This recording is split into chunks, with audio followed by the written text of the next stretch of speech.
हाँ जी।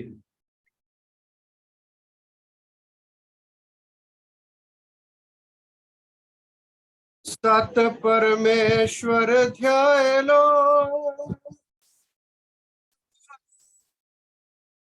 जो आद अंत सहाई।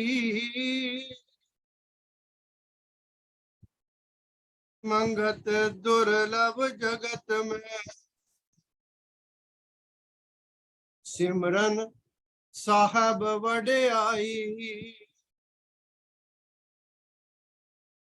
सत परमेश्वर ध्याय लो, जो आद अंत सहाई। मंगत दुर्लभ जगत में, सिमरन साहब वडियाई।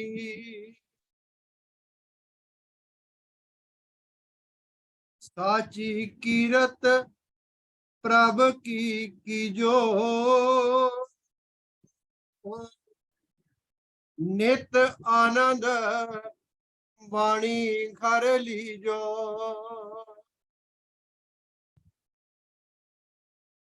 सत वाणी में सुरत लगाओ, अटल भगत गुरमुख पद पाओ।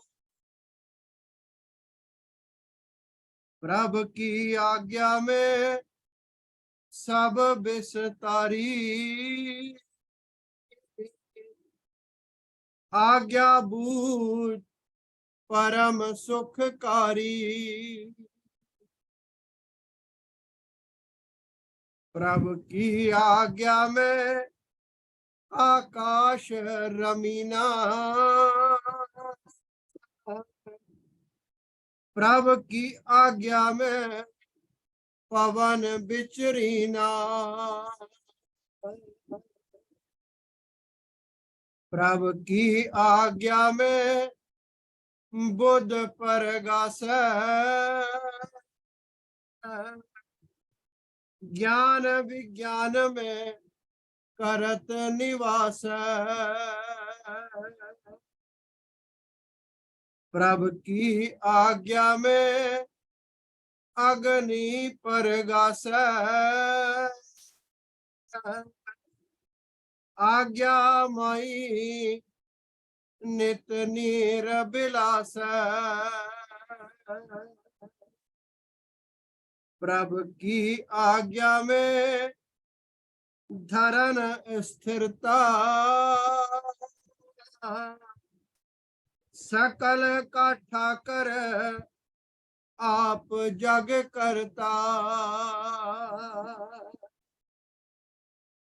पांच तत्व का विचरत भयो,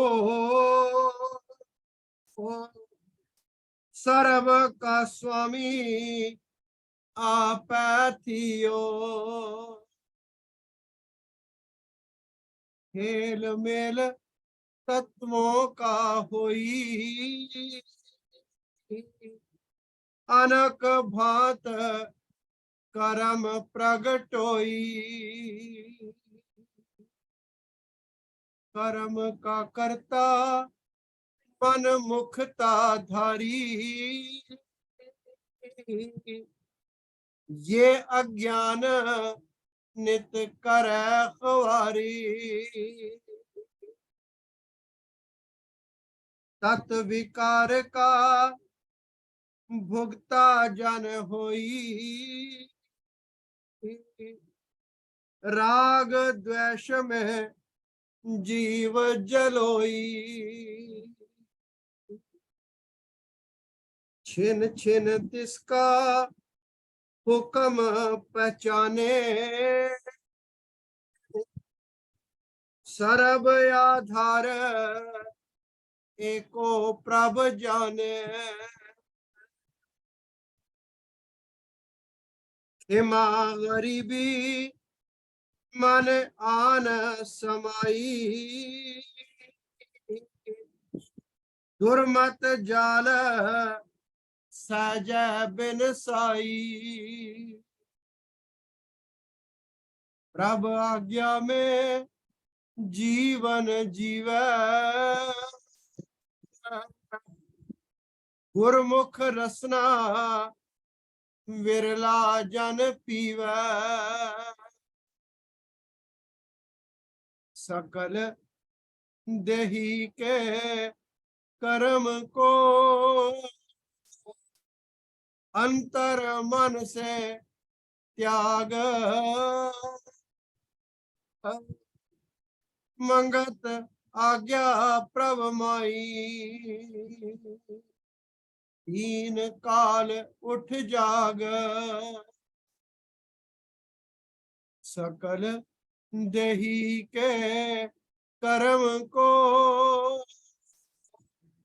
अंतर मन से त्याग,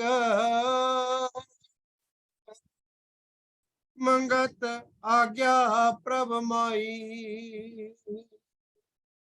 दीन काल उठ जाग, हो ब्रह्म सत्य सर्वयाधार।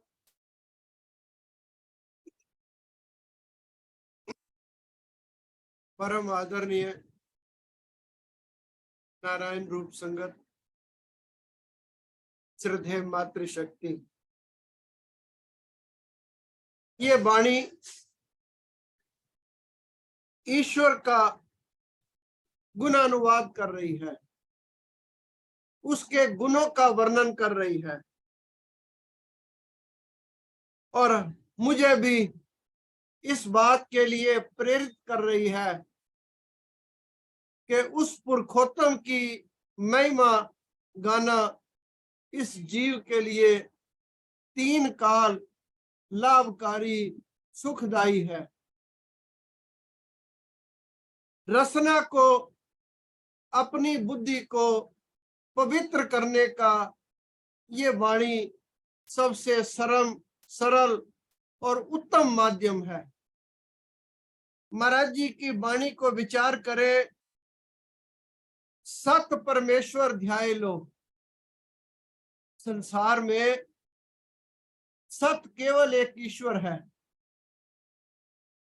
वो किसी के आश्रय पर नहीं है, सब संसार उसके आश्रय पर है। मेरा ये शरीर और मेरा ये संसार, ये सब उसके आश्रय पर है। महाराज जी का हुक्म है कि उसका चिंतन कर, उसका ध्यान कर, उसका सिमरन कर। जो आद अंत सहाई। मेरे माता पिता एक निश्चित समय तक, एक निश्चित सीमा तक मेरी सहायता कर सकते हैं, मेरी पालना कर सकते हैं, लेकिन वो परम पिता परमात्मा जब दांत न थे तब दूध दियो। माता के पेट से लेकर अंतिम अवस्था तक वो सहायक है। सत परमेश्वर ध्याय लो, जो आद अंत सहाई। मंगत दुर्लभ जगत में सिमरन साहिब वडियाई। महाराज का हुक्म है कि इस संसार में जो दुर्लभ वस्तु है, वो ऐसे सत परमेश्वर का, पुरुषोत्तम का सिमरन, उसकी वडियाई, उसका कीर्तन, उसके गुणों का विचार करना, ये इस संसार में सबसे दुर्लभ है। उसके गुणों का वर्णन करने के लिए, उसकी महिमा का गायन करने के लिए ही मेरा जीवन है। ऐसी महाराज जी की आज्ञा है, ऐसी उनकी प्रेरणा है। साची कीरत प्रभ की कीजो। कीरत माने कीर्तन, महिमा का गायन, उसकी वडियाई का बखान। वो कैसे कि जब रोटी मेरी थाली में आ जाए तो मैं विचार करूं कि कैसे उस परमात्मा ने अन्न के बीजों का सृजन किया और कैसे मेरी उदर पूर्ति के लिए इसको मुझे सौंप दिया। कैसे भांत भांत की वनस्पति उस परम पिता ने हमारे लिए पैदा की। कैसे उसने वृक्ष बनाए जिनकी छांव के नीचे मैं बैठकर उसको याद कर सकता हूं। साची आपके सम्मुख, आपकी आंखों के सामने संसार में कुछ भी चीज आए, आप उसमें प्रभु की महानता को खोजें, उसकी दया को खोजें, उसकी कृपालता को खोजें। और फिर महाराज फरमान करते हैं, नित आनंद बाणी घर लीजो। फिर जब ऐसा कीर्तन आपके अंदर शुरू हो जाएगा तो आनंद की वाणी जो है, ये वाणी आनंद रूप में आपके घर में, आपके चित्त में ये वास करेगी। फिर महाराज जी फरमान करते हैं, सत वाणी में सुरत लगाओ। अभी जो मेरी दिनचर्या है, अभी जो मेरा स्वभाव है, वो एक प्रेमी वाणी पढ़ रहा होता है और मेरा विचार वहां होता ही नहीं। मेरी बुद्धि कहीं और गोते खा रही होती है, मेरा ध्यान कहीं और होता है। महाराज फरमान करते हैं कि हर समय तुझे ये वाणी उपलब्ध नहीं होगी। कबीर नौबत अपनी दिन 10 लियो बजाए, ये पुरपटन ये गली वो न देखन आए। जरूरी नहीं है कि फिर तुझे अगले जन्म में मानुष का जन्म ही मिले, जरूरी नहीं है तुझे महाराज जी की वाणी सुनने का अवसर मिल जाए। इसलिए अब जो अवसर परम पिता परमात्मा की कृपा से तुझे मिला है, तू इसमें वाणी में सुरत लगा, इसमें डुबकी लगा। अटल भगत गुरमुख पद पाओ। जो जो इस वाणी में तू स्नान करेगा, जो जो इसमें गहरा गोता लगाएगा, गुरमुखता का भाव तेरे अंदर जागृत होगा। ईश्वर की महानता का, गुरु की महानता का तुझे एहसास तब होगा कि तू जब इस वाणी को अपने अंदर गंभीरता से विचार करेगा। फिर महाराज फरमान करते हैं, प्रभु की आज्ञा में सब विस्तारी, आज्ञा बूझ परम सुखकारी। ये जितनी भी संसार की रचना है, ये विस्माद रचना जो है, ये उस परम पिता परमात्मा के हुक्म से हो रही है। वो महाराज जी बार बार इसलिए हमें चेताते हैं कि मेरे अंदर एक भाव बैठा हुआ है कि इस संसार में मैं भी कुछ कर सकता हूं। जब इस शरीर की रचना करने वाला कोई और है, इस संसार की रचना करने वाला कोई और है, इस संसार किसी और के हुक्म से चल रहा है, तो मेरी क्या काबिलियत है, मेरी क्या समर्थ है और मेरी क्या औकात है। तो ये मेरी बुद्धि का दिवालियापन है कि अगर मैं विचार करूं कि मैं कुछ कर सकता हूं। महाराज फरमान करते हैं, तू करके नित ही जाप। तुझे अगर और कोई बुद्धि नहीं है ना, तो जब भी तू एकांत में बैठे, बस यही ख्याल कर के तू करता, तू हरता, सर्व तेरी आज्ञा, तू करके नित ही जाप। सकल कर्म का करता, जानो एक भगवान, आप अकर्ता हो रहो, यही सार है ज्ञान। जो कुछ हो रहा है ये उस परम पिता परमात्मा के हुक्म से हो रहा है। हुक्म है अंदर सबको। जो बात श्री महाराज जी फरमान कर रहे हैं, सभी ग्रंथ वेद शास्त्र उसी को प्रमाणित कर रहे हैं। गुरबाणी कहती है, हुक्म अंदर सबको, पर हुक्म ना कोई, नानक हुक्म जो बुझे ता होमे कहे ना कोई। जो इस बात को मान ले कि सारे संसार का जो चलाने वाला है वो परमात्मा है, उसके हुक्म से चल रहा है, तो फिर जीव के अंदर अहंकार पैदा नहीं होता। अब महाराज जी अगली लाइन में फरमाते हैं, प्रभु की आज्ञा में बुद्ध प्रकाश है, ज्ञान विज्ञान में करत निवास है। अब शरीर तो मुझे मिल गया, पर इस शरीर के अंदर जो बुद्धि है वो उस परमात्मा ने दी हुई है। वो बुद्धि मेरी कितनी प्रकाशमयी अवस्था में है, ये भी उसकी कृपा पर है। वो चाहे तो अपने चरणों से जोड़ दे और बुद्धि को अंधकारमयी अवस्था से प्रकाशमयी अवस्था की ओर ले जाए। और उसकी अगर मेहर ना हो तो फिर संसार में ये गोते खाती रहे, धक्के खाती रहे और 84 के चक्कर में ये पड़ती रहे। महाराज कहते हैं, प्रभु की आज्ञा में आकाश रमीना, प्रभु की आज्ञा में पवन विचरीना। सदियों से जब से सृष्टि बनी है, आकाश अपने स्थान पर है, एज इट इज वो खड़ा हुआ है। आप यहाँ देख ले, अमेरिका में देख ले, इंग्लैंड में देख ले, किसी जगह देख ले, आकाश उसके हुक्म से अपनी जगह पर है और वायु उसके हुक्म से हर जगह प्रवाहित हो रही है। वायु कभी ये ख्याल नहीं करती कि गरीब के घर में नहीं जाना और अमीर के घर में जाना है, ये पापी है इसके घर में नहीं जाना और ये पुण्य करता है इसके घर में जाना है, नहीं।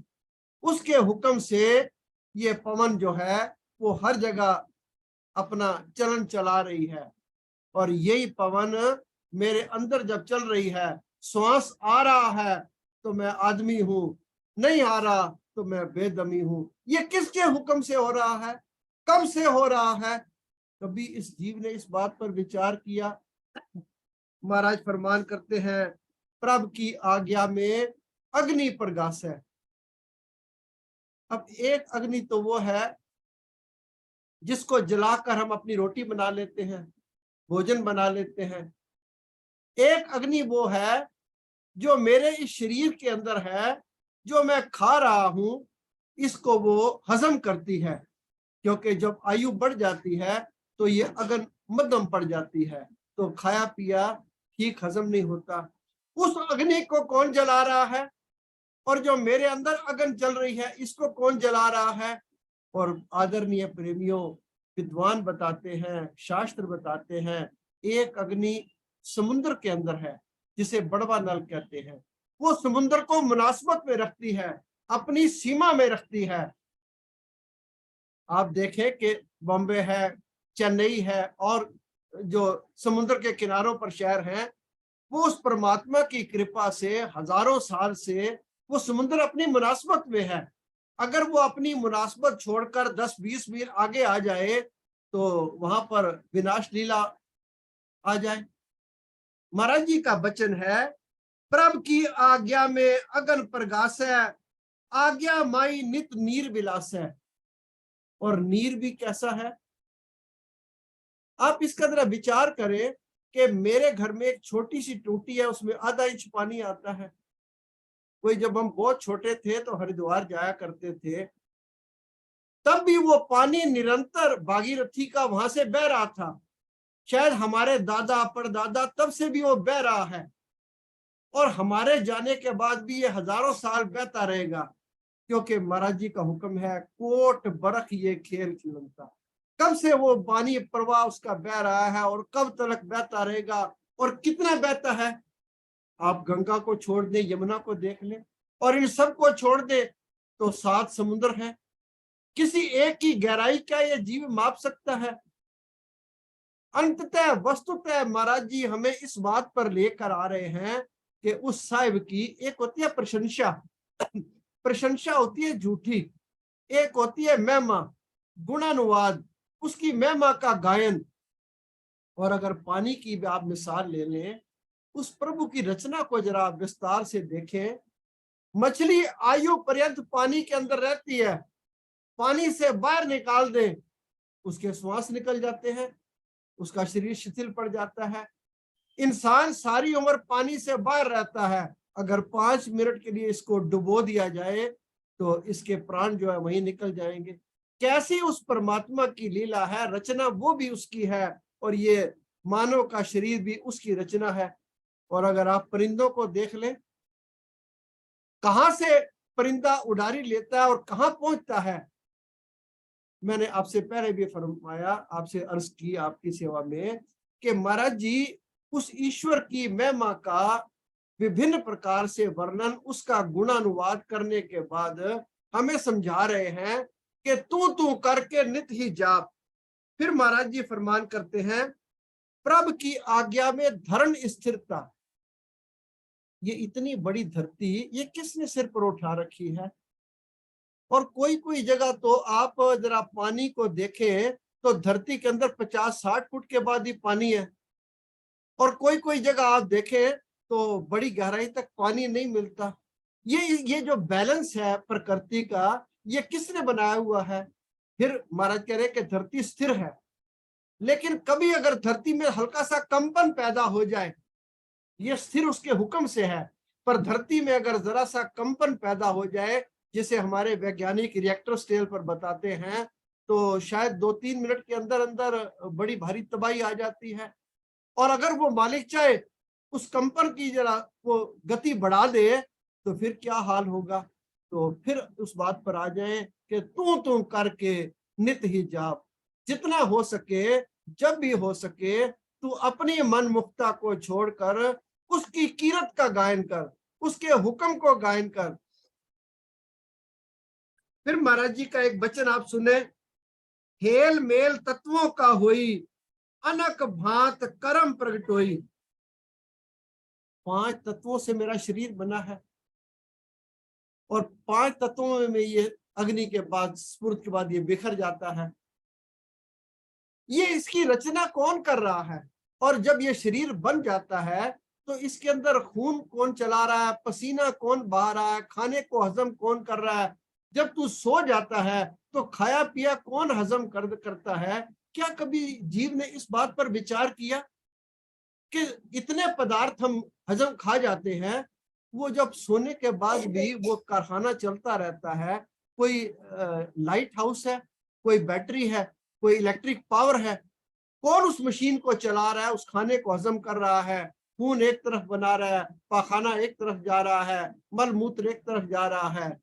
तो इस जो महाराज जी का एक वचन है, इस मंदिर की रचना बिस्माद, अपने शरीर को ही देख ले कि कैसी इसकी रचना है। फिर सृष्टि में कहते हैं एक पिंड है और एक ब्रह्मांड है। उस कुदरते कामला ने इस मेरे शरीर के अंदर ही एक पिंड बना दिया और एक ब्रह्मांड बना दिया। गर्दन के जो ऊपर का हिस्सा है वो ब्रह्मांड बना दिया, और जो गर्दन से नीचे का है वो पिंड बना दिया। इसकी रचना को आप जरा विचार करें और फिर उस बात पर आ जाए कि तू करके नित ही जाप। अब मेरे महाराज फिर फरमान करते हैं, कर्म का कर्ता। इतनी बातें सुनने के बाद फिर हम कहते हैं कि मैं करता, मैंने ये कर दिया, मैंने ये मकान बना दिया, मैंने ये कारखाना बना दिया, मैंने ये चीज खड़ी कर दी। तो महाराज कहते हैं, कर्म का कर्ता मन मुक्ताधारी, ये अज्ञान नित करे ख्वारी। महाराज जी हमें कहां से बचाने की कोशिश कर रहे हैं, किस परहेज से हमें वो छुड़ाने की कोशिश कर रहे हैं कि जो रोग मेरे अंदर मुब्तला है, मैं इतना सुनने समझने के बावजूद भी फिर अपने आप को कर्म इसका कर्ता मानता हूं। जब मैं कर्ता मानता हूं तो मैं भुगता भी हो जाता हूं। पर महाराज जी कहते हैं ये अज्ञान जो है, कर्म का कर्ता बनना, ये बड़ी ख्वारी करता है, ये तुझे जन्म जन्मांतर में डाल देता है। तू करता तू हरता का जो भाव है, ये तुझे प्रभु चरणों के नजदीक ले जाता है, और तेरा अहंकार, तेरा मैंपना, ये तुझे प्रभु से दूर ले जाता है, 84 के चक्कर में डाल देता है। अधिक संकट माया दुखकारी। माया अपने आप में एक संकट है। महाराज जी का एक वचन है, माया कूड़ पसार है, जो सेवे सो रोए, मंगत हरखत साध जन, जो निर्भय दाम बसोए। जिन्होंने माया की पूजा की, माया अपने आप में चलायमान है, माया अपने आप में एक भ्रम है, माया अपने आप में एक अंधकार में डालने वाली वस्तु है। मायापति जो है उसके चरण पकड़कर हम इस अंधकार से छूट सकते हैं। माया कूड़ पसार है, जो सेवे सो रोए, मंगत हरखत साध जन, जो निर्भय धाम बसोए। फिर महाराज फरमान करते हैं, सतगुरु मेल सत सीख पहचानी, हुक्म पहचान मिटे भ्रम खानी। तो ईश्वर का हुक्म मान, अपने गुरु का हुक्म मान। तेरा ये जो भ्रम है, तेरा ये जो मुगालता है, जिस तू अंधी खाई में तू गिरने जा रहा है, उससे तू बच सकता है। कब? क्योंकि सतगुरु का मेल तुझे हो गया। तू मान या ना मान, उन्होंने तुझे अपने चरणों में बिठा लिया है। सतगुर मेल सत सीख पहचानो। अब तू उनकी जो सत शिक्षा है उसको तू हृदय में धारण कर ले, उसको तू अपना ले। हुक्म पहचान मिट्टी भरम खानी, ये जो भरम की खान है, मुगालते का है जीवन जो तेरा है, इससे तू बच जाएगा। अंत में महाराज जी फिर चेतावनी देते हैं कि तू कर्ता की भावना पकड़ ले और मैं कर्ता की भावना को छोड़ दे। सकल देही के कर्म को अंतर मन से त्याग। तू अपने मन से इस बात को भूल जा कि तू कुछ कर सकता है। सकल देही के कर्म को अंतर मन से जाग, मंगत आज्ञा प्रभ मई, तीन काल उठ जा। ओम ब्रह्म सत्यम सर्वाधार। मैं पूरे आपसे माफी चाहूंगा किसी प्रकार की गलती के लिए। ओम ब्रह्म सत्यम सर्वाधार।